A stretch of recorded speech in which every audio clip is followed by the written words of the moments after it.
Shalom, salam sejahtera bagi kita semua. Saya, Daven Alfa Nathaniel, ingin memberikan sebuah renungan tentang waktu Tuhan. Ya, pada kesempatan ini saya akan menjelaskan apa itu waktu Tuhan, dan kita akan membuka ayat Pengkhotbah di Perjanjian Lama. Pengkhotbah 3 ayat 1-15. Saudara-saudara sekalian, untuk membuka renungan kita pada mungkin pagi, siang, sore, ataupun malam hari ini, kita akan bernyanyi sebuah lagu yang berjudul Waktu. Bila kau izinkan sesuatu terjadi, ku percaya semua untuk kebaikanku. Bila nanti telah tiba waktumu, ku percaya kuasamu memulihkan hidupku. Waktu Tuhan pasti yang terbaik, walau kadang tak mudah dimengerti. Lewati cobaan, ku tetap percaya waktu Tuhan pasti yang terbaik. Semua mempunyai waktu Tuhan masing-masing ya, saudara-saudara. Waktu Tuhan itu sangat sulit dimengerti. Sama seperti kasih sayang orang tua kita kepada kita semua. Mungkin kita sebagai anak-anaknya, kita kurang mengerti. Kenapa sih orang tua kita itu memarahi kita? Kita juga kadang tidak mengerti. Kenapa orang-orang yang lebih dewasa atau orang-orang yang lebih tua itu marah kepada anak-anaknya dan juga menasihati anak-anaknya. Padahal semua itu juga karena kasih sayang orang tua kepada anak-anaknya. Seperti waktu Tuhan yang mungkin sulit kita mengerti. Kita kadang sering gagal, kita mengeluh, kita mengesah kepada Tuhan. Padahal sebenarnya Tuhan itu sedang merencanakan waktu yang tepat kepada kita. Waktu yang indah dan waktu di mana kita mendapatkan sesuatu yang luar biasa indah di dalam hidup kita. Kita buka Pengkhotbah 3 ayat 1-15.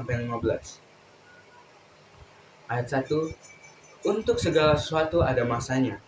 Untuk apapun di bawah langit ada waktunya. Ada waktu untuk lahir, ada waktu untuk meninggal, ada waktu untuk menanam, ada waktu untuk mencabut yang ditanam, ada waktu untuk membunuh, ada waktu untuk menyembuhkan, ada waktu untuk merombak, ada waktu untuk membangun, ada waktu untuk menangis, ada waktu untuk tertawa, ada waktu untuk meratap, ada waktu untuk menari, ada waktu untuk membuang batu, dan ada waktu untuk mengumpulkan batu. Ada waktu untuk memeluk, dan ada waktu untuk menahan diri dari memeluk. Ada waktu untuk mencari, dan ada waktu untuk membiarkan rugi. Ada waktu untuk menyimpan, dan ada waktu untuk membuang. Ada waktu untuk merobek, dan ada waktu untuk menjahit. Ada waktu untuk berdiam diri, dan ada waktu untuk berbicara. Ada waktu untuk mengasihi, dan ada waktu untuk membenci. Ada waktu untuk berperang, dan ada waktu untuk berdamai. Apakah untung pekerja dari yang dikerjakan dengan berjerih payah? Aku telah melihat pekerjaan yang diberikan Allah kepada anak-anak manusia untuk mengalahkan dirinya. Ia membuat segala sesuatu indah pada waktunya. Bahkan ia memberikan kekekalan dalam hati mereka. Tetapi manusia tidak dapat menyelami pekerjaan yang dilakukan Allah dari awal sampai akhir. Aku tahu bahwa untuk mereka tak ada yang lebih baik daripada bersuka-suka dan menikmati kesenangan dalam hidup mereka. Dan bahwa setiap orang dapat makan dan minum dan menikmati kesenangan dalam segala jerih payahnya. Itu juga adalah pemberian Allah. Aku tahu bahwa segala sesuatu yang dilakukan Allah akan tetap ada untuk selamanya. Untuk itu, tak dapat ditambahkan dan tak dapat dikurangi. Allah berbuat demikian supaya manusia takut akan Dia. Yang sekarang ada dulu, sudah ada. Dan yang ada, sudah lama ada. Dan Allah mencari yang sudah lalu. Karena setiap rencana pastinya akan ada waktu di mana kita itu mungkin terlihat gagal. Namun suatu saat rencana Tuhan itu akan terjalani dan kita itu akan bersukacita karena rencana Tuhan yang begitu indah. Amin, kita sama-sama berdoa. Tuhan Yesus yang Maha Kasih, pada hari ini kami telah belajar tentang rencanamu yang begitu indah, rencanamu yang begitu berpengaruh kepada hidup kami. Tuhan, berkatilah kami semua agar dapat menjalani rencanamu. Kami ingin memikul salib kehidupan kami dan menjalani rencanamu.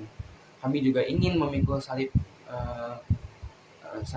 kami ini di dalam kehidupan kami di dunia ini, agar nantinya kami dapat menerima karya keselamatanmu.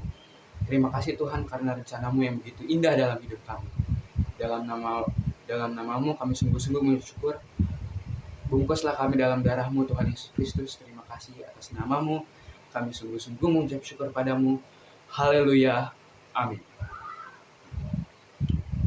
Sekian dari saya, ada Penafan Nathaniel. Saya telah memberikan renungan tentang rencana Tuhan di Pengkhotbah 3 ayat 1 sampai 15. Saudara sekalian, maksud dari Pengkhotbah 3 ayat 1 sampai 15 ini, yang dimana segala sesuatu ada waktunya, dimana mungkin ada waktu dimana kita harus mengeluh dan bersusah payah, dan ada waktu dimana kita ada di titik tertinggi kita dan kita itu berbahagia, bersukacita, dan bersenang ria. Maksud dari ayat ini yaitu mengajarkan kita bahwa segala sesuatu ada waktunya, dan waktu itu telah direncanakan Tuhan.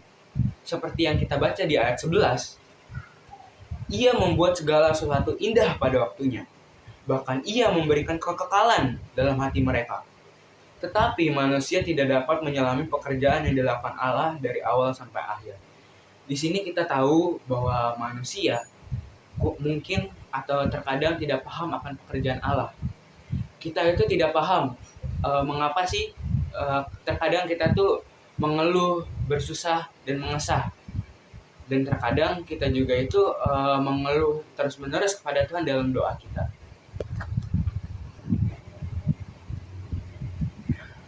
Di sini saya akan mengambil contoh sebuah Gundam. Gundam ini merupakan hobi saya. Saya itu senang bermain Gundam. Namun di balik kesenangan dan hobi saya ini, kita itu untuk mendapatkan suatu Gundam itu, atau hobi kita, atau hal yang kita senangi, atau hal yang kita sukacitai, itu tentunya butuh perjuangan. Dimana kadang kita itu ingin mendapatkan sesuatu, namun itu bukan waktunya kita untuk mendapatkan itu, atau kita belum siap. Maka dari itu, rencana Tuhan atau waktu Tuhan itu sangat indah. Kenapa? Karena simpelnya itu, ketika kita belum siap, Tuhan tidak memberikan. Tuhan tidak memberi ketika kita tidak siap untuk menerima sesuatu. Namun Tuhan akan memberi ketika kita sudah siap.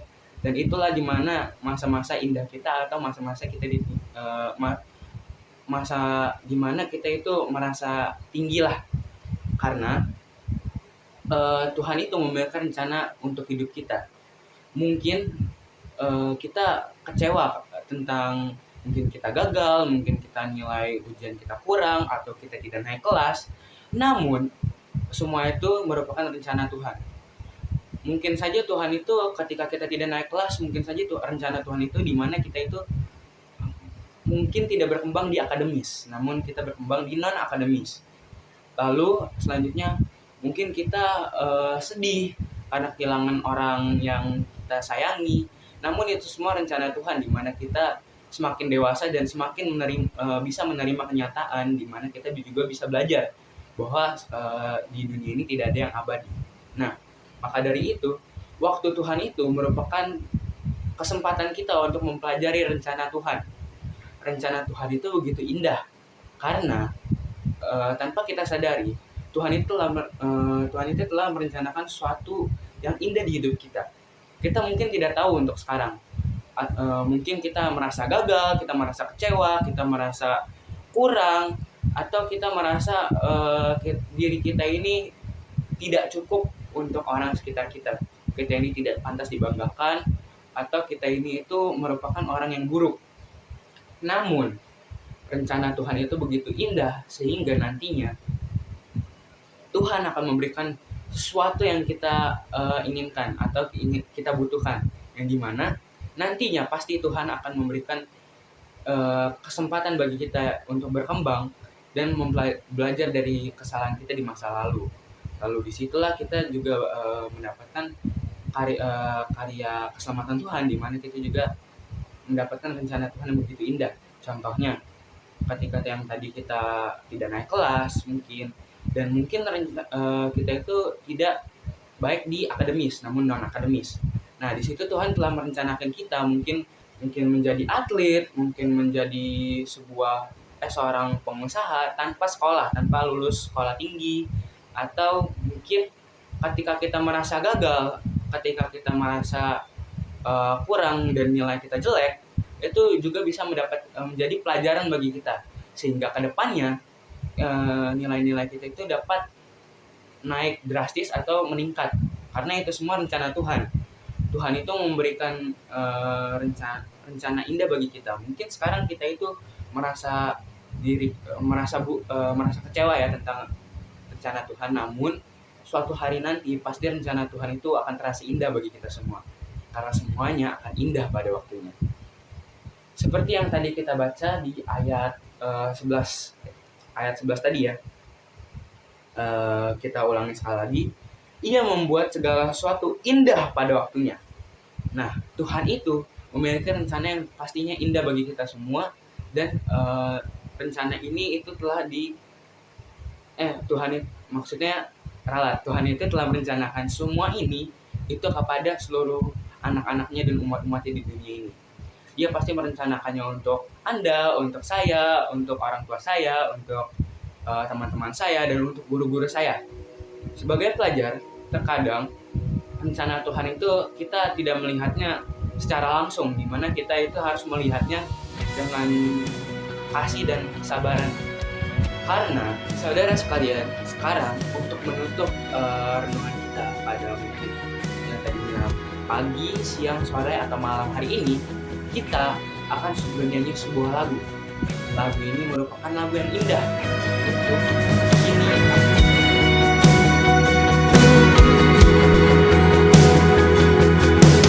Bapa, Engkau mengenalku lebih dari siapapun. Engkau tahu ceritaku dan isi hati.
Sekian dari saya. Salam sejahtera bagi kita semua. Shalom.